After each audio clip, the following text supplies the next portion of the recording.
श्रमण समाज के बुद्धिजीवी साथियों, बहुजन आंदोलन में कार्यरत मेरे प्रिय साथियों, आज हमारे लिए एक बहुत बड़ा खुशी का दिन है। हमारे एक बहुत महापुरुषों में से एक,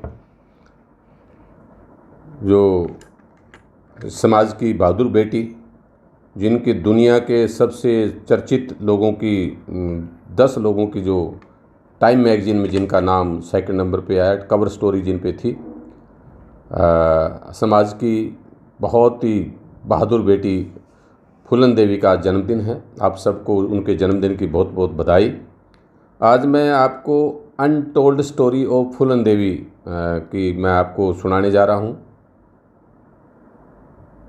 फूलन देवी के साथ मेरा पारिवारिक रिश्ता रहा है, क्योंकि जब वो फूलन देवी को जेल से छुटवा के लेके आए, साहब कांशीराम जी ने इसमें हस्तक्षेप करके, और साहब कांशीराम जी ने उसको जेल से छुटवाया था, तो साहब ने ये कहा कि मुझे अपने समाज के ऐसे, मैं पीएसओ, सरकारी पीएसओ पे फूलन देवी को नहीं छोड़ सकता, इसलिए समाज के कुछ वॉलेंटियर फूलन देवी की रक्षा के लिए जिम्मा ले। तो इस जिम्मेवारी के लिए जो है कुछ लोगों का नाम साहब कांशीराम जी के पास दिया गया। हमारी टीम के जो साथी थे, सबसे बड़े वरिष्ठ साथी, वो कस्टम ऑफिसर थे, साथी तेज सिंह जी, और हरियाणा से हम 2 साथी थे। तो उनमें से एक मैं मणिराम बैलान। उनके साथ, उनके परिवार के उन सब साथ, उनके लोगों के साथ हमारा आत्मीय रिश्ता रहा।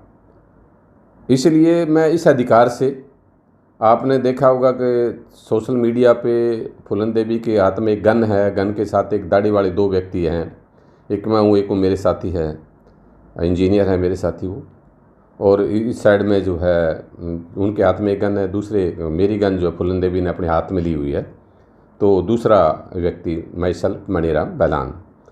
तो मैंने काफ़ी करीब से जब 19 फरवरी को जेल से छूट के आई, तब से लेके और जब तक उनकी नई व्यवस्था नहीं होगी, उमेद सिंह के साथ जब तक शादी हो, कि व्यवस्था उनकी जब तक नहीं होगी तब तक हम उनके साथ रहे, ऐसी व्यवस्था के लिए साहब कांशीराम जी का एक आदेश था। तो इस स्टोरी को मैं आगे बाद में बताऊंगा। आज इस स्टोरी को शुरू कर रहा हूँ कि फूलन देवी का जन्म 10 अगस्त को हुआ 1963 में। जालौन ज़िला है, जालौन ज़िले के अंदर जो है गुढ़ा का पुरवा में मल्ला जाति, जो शेड्यूल्ड कास्ट जाति है, हमारे समाज की, बहुजन समाज की जाति है, उसमें उनका जन्म हुआ। जैसे आप सबको, हम सबको पता ही है कि हमारे 60, 65 और 70 के दशक में हमारे घरों के हालात क्या थी, और इस देश में मनुस्मृति संविधान लागू होने के बावजूद भी गांव में आज भी लागू है। जिन परिस्थितियों में फूलन देवी का लालन पालन हुआ, और फूलन देवी को एक साधारण मामूली सी एक लड़की थी, उसको रेबिलियन बना दिया। रेबिलियन किसने बनाया इस देश के अंदर? जन्म आधारित जो हमारे लोगों की मनुवादी संस्कृति, मनुवादी मानसिकता के जो लोग थे, उन लोगों ने इस बात के लिए प्रेरित किया। अभी छोटी बच्ची थी, 5-4 साल की, तब तक तो जैसे भी घरों में लालन पालन होता है। अभी 10-11 साल की जब वो हुई, तो 11 साल की उम्र में अभी बाल विवाह उस वक्त का काफ़ी प्रचलन था। ये बुंदेलखंड के इलाके में उनका गांव है, और बाल विवाह में 11 साल की उम्र में उनसे 30 वर्ष बड़ा जो उसका पति जो है, उसके साथ शादी कर दी।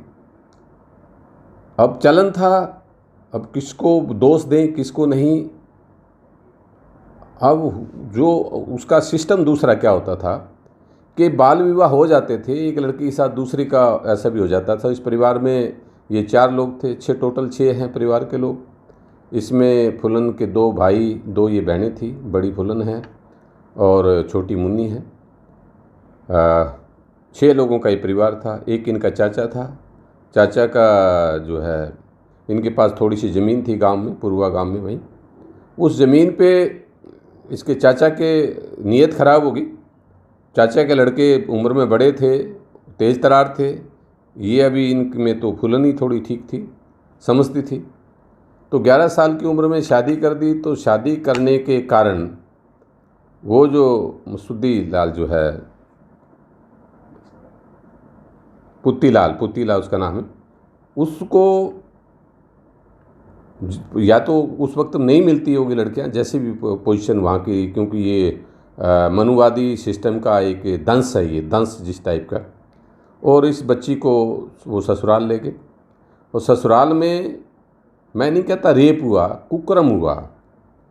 11 साल की बच्ची के साथ उसके पति ने जो इनके साथ जो किया, जो सेक्सुअल रिलेशन कायम किए, वो पीड़ा एक बहुत बड़ी पीड़ा थी। छोटी बच्ची थी, इसको तो समझ ही नहीं थी। अभी इस बात के लिए तो शरीर इस बात के लिए तैयार ही नहीं था, एक छोटी बाल अवस्था तो थी। तो वहाँ से एक शुरुआत होती है फूलन देवी की जो पीड़ा की, दुख भरी कहानी की। बाकी तो माँ बाप के पास में कुछ भी हो, वो बच्ची सुरक्षित रहती है। लेकिन पति का जो ये अमानवीय जो व्यवहार था, तो वो ज़्यादा देर सहन नहीं कर पाई। और कुछ दिनों बाद जो है अपने जीजा को कुछ दिन बाद जो है अपने किसी नज़दीकी रिश्तेदार से संदेशा भिजवा के और वो लेने के लिए बुलवा लेती है। और उनके पिताजी उनको लेके आ जाते हैं। तो फिर वो कुछ दिनों बाद फिर वो आ जाता है उसका पति लेने के लिए। फिर वो मना कर देती है, फिर वो मान मनोबल करके वो ले जाते हैं। फिर वही कहानी उसके साथ दोहराई जाती है। तो इस तरीके से इसकी ज़िंदगी में एक बहुत बड़ा तूफान शुरू हो गया। उनका ना चाहते हुए एक ऐसा शोषण, उसके पति के द्वारा एक शोषण किया जा रहा था, जो छोटी उम्र की, क्योंकि कानूनन तो वैसा पति नहीं हो सकता था। इतनी छोटी बच्ची की शादी नहीं हो सकती थी, हो गई। जो हमारी कुरीतियाँ हैं उसका एक कारण था। शादी हो गई तो उस शादी का वजह ये थी। उसके बाद दो बार गई, तीसरी बार उन्होंने जाने से बिल्कुल मना कर दिया। तो अभी वो 15-16 साल की हो गई थी। 15-16 साल की हो गई तो गांव में उस गांव में ठाकुर हैं। और उस गांव के जो ठाकुरों के जो लड़के थे, उनकी निगाह में वो चढ़ गई। तो वो छींटा कसी करते थे, बकवास करते थे। तो छींटा कसी और बकवास करते थे तो ये दबंग थी और उनको चांटा रसीद कर देती थी। जब भी किसी ने, जैसे आज भी जो लड़के हैं वो लड़कियों को आज भी छेड़ते हैं, तो जो छेड़ते थे तो ये ठुकाई कर देती थी।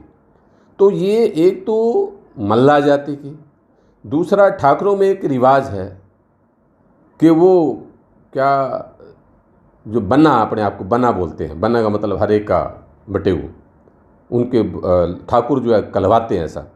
तो ठाकुरों की ये जो आज भी राजस्थान में, मध्य प्रदेश में और उत्तर प्रदेश में आज भी कोई भी SC BC का कोई भी व्यक्ति आज के दिन भी, 60 के दशक की बात नहीं कर रहा, आज के दिन भी अगर कोई मोटरसाइकिल ले गया जाता है, साइकिल ले गया जाता है, नए जूते पहन गया जाता है, तो ठाकुरों के घरों के आगे से अपने जूते सिर पर लेके उसको निकलने पड़ते हैं। बाइक से उतर के पैदल बाइक लेके आगे जाएगा, साइकिल से उतर के साइकिल लेके, कितनी ऐसी घटनाएं रोज़ आप देखते हो। ये ठाकुरशाही या यहाँ कैपिटलिस्ट सिस्टम, क्या उसको कहोगे, फ्यूडलिज्म, सामंतशाही का एक नंगा नाच जो है, जहाँ ठाकुर उन गाँव में ऐसा है। मैं नहीं कहता बाकी गाँव ठीक है, लेकिन ये क्रुशियल टाइप की ये जो है वो गाँव वहाँ था। ऐसी प्रताड़ना का उसको लगातार 2-4 वो हो ही रही थी, हर रोज़ दिन में कितनी बार। लेकिन अब वो लड़कों ने एक प्लान के तहत शाम के टाइम उसको घर उठा ले गए और ले जाके उसके साथ 2 दिन तक रेप किया। अब रेप किया तो उसकी शिकायत की। जब उसकी शिकायत की तो अब वो परिवार के, उनके माँ और बाप दोनों थे, बड़ी ये फुलनी थी। तो बाकी गांव के लोगों ने ठाकुरों के डर के मारे साथ नहीं दिया। तो पुलिस ने उस पर कार्रवाई नहीं की, और पुलिस ने कार्रवाई नहीं की तो इनको डरा डरू के धमका के वापस भजा दिया। तो फुलन को इस बात का बड़ा अफसोस हुआ कि मेरे पति ने मेरे साथ ऐसा किया और गांव के जिनके साथ हमारा भाईचारा है और ठाकुरों के लड़कों ने मेरे साथ 2 दिन तक ऐसा किया। तो इस बात का उसको बड़ा दुख हुआ। तो इसका अभी वो मौके की तलाश में थी। इतने में क्या होता है कि इनका जो चाचा जो है वो ज़मीन का एक टुकड़ा था, उस टुकड़े पे उनकी आपस में दोनों भाइयों की उसमें मनमुटाव या झगड़ा हो गया। उस झगड़े में जो उसके चाचा के लड़के ने उनके साथ मार पिटाई की, तो फुलन ने भी उसके साथ हाथापाई की। अब उसके चाचे के लड़के को, अब वो ठाकुरों को भी पता चल गया और कि गांव में इसके चाचा इसके साथ नहीं है, और फुलन को भी इस बात का एहसास हो गया कि गांव में जो है मेरा परिवार जो है, मेरे माँ बाप दोनों अकेले हो गए हैं। तो इस बात का उसको एहसास था। तो उसके चाचा के लड़के ने उस झगड़े में जो आपस में लड़े ये, उन्होंने आरोप लगाया कि मेरी हाथ की अंगूठी जो है इन्होंने छीन ली, फुलन ने छीन ली हाथापाई में, या मेरी गिर गई ऐसे उठा ली। पुलिस में शिकायत कर दी। फुलन को वहाँ बुला लिया। तो 3 दिन और 3 रात फुलन को वहाँ थाने में रखा गया, और थाने में वही दरिंदगी हुई जो उसके पति ने की, जो गांव के ठाकुरों ने लड़कों ने की, और वही थाने में भी वही, जब विश्वनाथ पर वीपी सिंह का राज था, वीपी सिंह के राज में हर ठाकुर अपने आप को मुख्यमंत्री मानता था। तो वहाँ पे फुलन देवी के साथ 3 दिन तक लगातार बलात्कार हुआ और इनके माँ बाप दोनों सुबह चले जाते वहाँ थाने में, उनको बिठा दिया जाता, लेकिन मुलाकात नहीं करवाई। उनके माँ बाप के प्रेजेंस में ही थाने में इसके साथ बलात्कार होता रहा। फुलन के साथ ऐसा बलात्कार होता रहा। ये रोंगटा खड़ा कर देने वाली ये क्रूरतम, इससे बड़ी क्रूर कोई कहानी नहीं हो सकती। सच ये ऐसी घटना जो है, क्योंकि इन बातों को मेरी पूछने की कभी हिम्मत नहीं हुई, जबकि वो मुझे भैया कहती थी। लेकिन जो फ्रांस की एक कंपनी ने फुलन के सारे राइट लिए थे, अधिकार लिए थे, और जो राइट लिए थे उस अधिकार से जब मैं सुनता था फुलन उनको अपनी बातें बताती थी, तो वो सारी चीज़ें मुझे आज भी याद है कि वो ऐसी रोंगटा खड़े कर देने वाली बातें। तो इवन एक बार तो ऐसा, वो फ्रांसीसी लड़की जो वो इसका इंटरव्यू ले रही थी फुलन का, तो एक इंडियन लड़की भी थी, और जब ये कहने लगी कि मेरे साथ ऐसा हुआ, तो वो रो पड़ी दोनों लड़कियां। ऐसी जब इसने अपनी कहानी सुनाई तो रो पड़ी। मैं भी नहीं रह पाया, मेरी आंखों में भी आंसू आ गए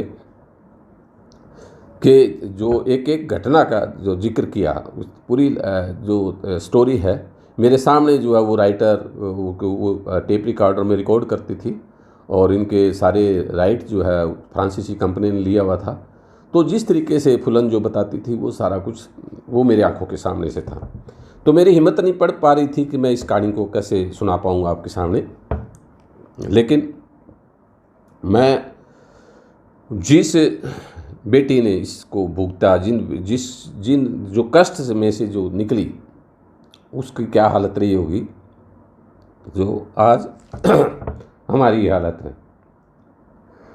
खैर, जो हालात थे ये कोई पहला और लास्ट नहीं है, पहला भी नहीं था और आखिरी भी नहीं है, क्योंकि हमारी बेटियों के साथ हमेशा ही ऐसा होता रहता है, और ऐसा फुलन के साथ जैसा हुआ वो बाकियों के साथ भी ऐसा होता रहता है। तो मुझे ऐसा लगता है कि ये अमानवीय तो था। ये अमानवीय जो घटना है हमारी बेटी के साथ फर्स्ट और लास्ट नहीं है। इस बात का बड़ा दुख हुआ। कुछ दिनों के बाद उनको ठाकुरों की एहसास हुआ कि ये फुलन बड़ी रेबियल टाइप की लड़की है, आइडियल है, जिद्दी है। ये कहीं शहर के अंदर बड़े अधिकारी के पास ना पेश हो जाए। गांव के सभी लोग इस बात से डरते थे। तो इसके चाचा के लड़के ने, इसके चाचा ने भी उंगली लगा दी उन ठाकुरों को कि ये जो है तुम्हारे खिलाफ बाहर जा सकती है। तो एक उन दिनों चंबल की घाटी में बहुत सारे डाकू होते थे, और उनमें से एक श्री राम 2 ठाकुर, उसी एरिया के जो ठाकुर थे वो डाकू थे, दोनों ठाकुर जाति के थे और वो डाकू थे। और वो उनकी रिश्तेदारी थी, उस गांव के जो है ठाकुरों के साथ उनकी रिश्तेदारी थी। या रिश्तेदारी की वजह से उन्होंने ये कहा कि अभी चर्चा भी हो गई थी कि ये लड़की बड़ी वो है, तो काफ़ी बदनामी थी। और उसमें क्या हुआ कि एक गैंग था जिसमें बाबू गुजर और लाला राम श्री राम, तो हालांकि वो पहले जेल में थे, तो जेल से जो ही बाहर आए तो बाहर आते उनको बताया गया कि ऐसे ऐसे एक लड़की है और वो इतनी है, वही ठाकुरों के लड़कों के खिलाफ भी वो शिकायत दे सकती है। क्योंकि आज के दिन भी पंजाब हरियाणा, पंजाब राजस्थान और राजस्थान और मध्य प्रदेश और इधर आज भी उनके खिलाफ कोई बोलने की हिम्मत नहीं रखता। ऐसी ऐसी कहानी आज भी ऐसा है। तो आज से 60 के दशक में तो ये बहुत ज़्यादा बुरा हालत थे। तो उस वक्त जो है इनके खिलाफ जो बात कही गई, तो अब क्या हुआ कि सबसे ज़्यादा कष्टदायक स्टोरी फुलन की अब इससे शुरू होती है। और ब्रेक के बाद मैं इस स्टोरी पे आपको दोबारा लेके जाऊंगा, और ब्रेक के बाद इस स्टोरी पे मैं आपको दोबारा से इस पे लेके जाऊंगा।